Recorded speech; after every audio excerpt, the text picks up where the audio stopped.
안녕하세요. 제가 소개할 책은 문경림 작가님의 훌훌입니다. 문경림 작가님은 이 책으로 제12회 문학동네 청소년 문학상 대상을 수상하셨습니다.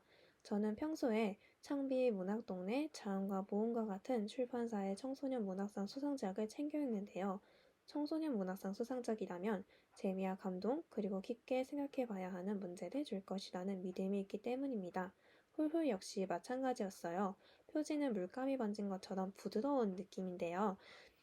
책을 읽기 전에는 작품 제목과 표지가 별로 어울리지 않는다는 생각이 들었는데 다 읽고 나니 잘 어울리는 것 같아요.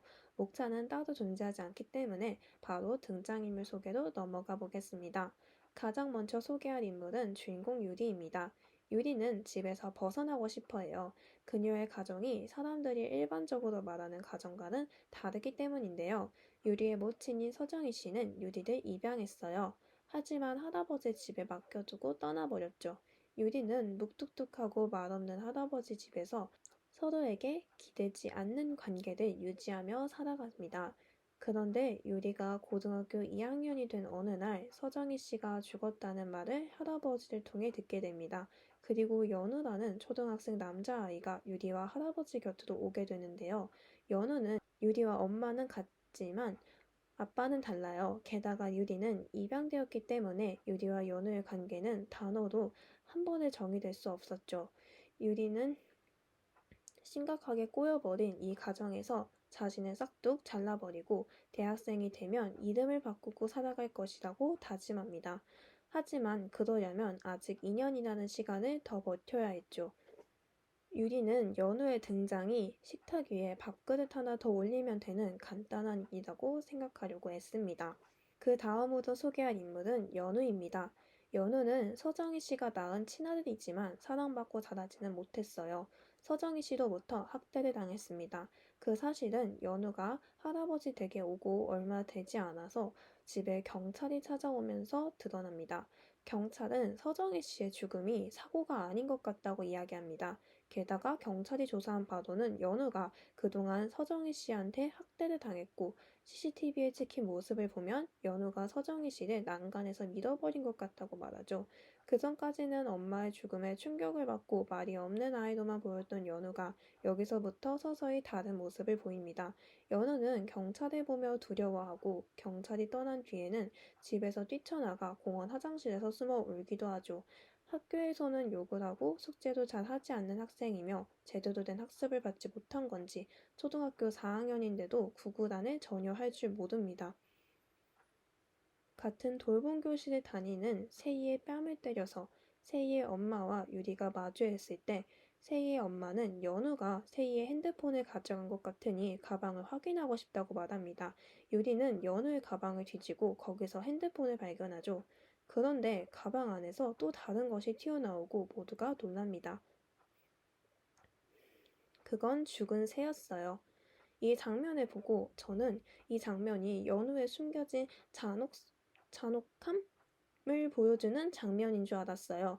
그러니까 새를 죽인 사람이 연우일 거라고 생각한 거죠. 그런데 더 읽어보니까 연우가 새를 죽인 게 아니라 새가 죽어 있었고 연우는 새를 쓰레기통에 버리는 사람들을 이해할 수 없어서 묻어주려고 했는데 애들이 자꾸 보여달라고 해서 일단은 가방 안에 넣고 집에 가서 화단에 묻어줄 생각이었던 것을 알게 되었어요. 그 부분을 읽고 괜히 연우한테 미안해지더라고요. 죽은 새가 가방 안에 있다고 해서 무조건 그 새를 죽였을 거라고 생각한 저 자신이 부끄러워졌어요. 그리고 이 장면이 연우의 성격을 가장 잘 보여주었던 장면이라고 생각하게 되었습니다. 마지막으로 소개할 인물은 유리와 연우의 할아버지인데요. 할아버지는 굉장히 무뚝뚝하고 말이 없습니다. 유리와 함께 살아왔지만 할아버지는 2층, 유리는 1층에서 지내며 서로의 공간을 침범하지 않았죠. 172쪽에서 할아버지와 유리의 관계를 보여주는 문장이 있습니다. 할아버지와 나 사이의 거리는 일종의 안전장치였다. 우리는 그 안에서 안전했다. 어떤 상처도, 어떤 부대낌도, 어떤 위태로운 기대나 상처가 되고 말 애정도 할아버지와 나에게서는 일어나지 않았다.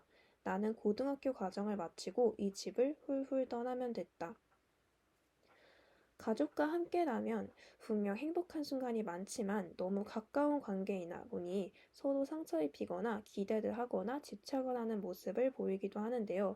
할아버지와 유리는 그럴 일이 없었죠.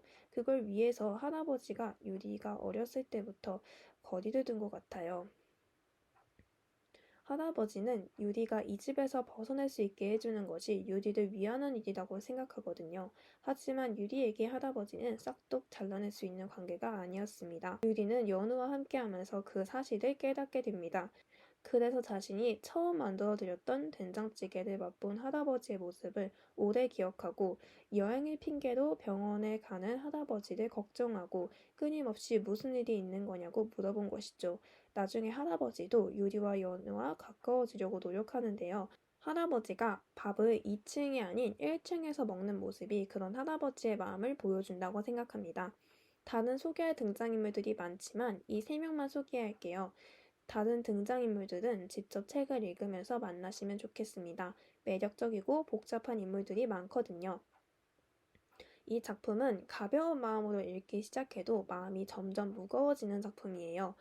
얼핏 보면 입양에 관한 소설인 것 같지만 이 소설은 결국 가족을 이야기하고 있습니다. 가족이란 무엇일까요? 피가 섞였어도 가족이 아닌 사람들도 있고 피가 한 방울도 섞이지 않았지만 가족인 사람들도 있습니다. 저는 이 세상에 있는 어떤 가족도 완벽한 가족은 없다고 생각합니다. 겉으로 보기에 너무나 완벽해 보이는 가족도 사실 완벽하지 않아요. 인간이 완벽할 수 없는데 그 인간들이 모여서 만든 가족이 어떻게 완벽할 수 있겠어요? 그래서 저는 완벽하지 않은 사람들이 서로를 일으켜주는 모습이 담긴 이 책을 읽으며 마음이 따뜻해지고 작가님의 필력에 감탄했어요. 인물들이 안정을 되찾고 평화로운 상황이 되면 꼭 갈등이 벌어져서 책을 내려놓지 못했어요. 단순히 시간을 때우기 위한 목적이 아닌 책 속에 깊이 빠져들고 싶을 때 추천하는 책입니다. 지금까지 김태현이었습니다.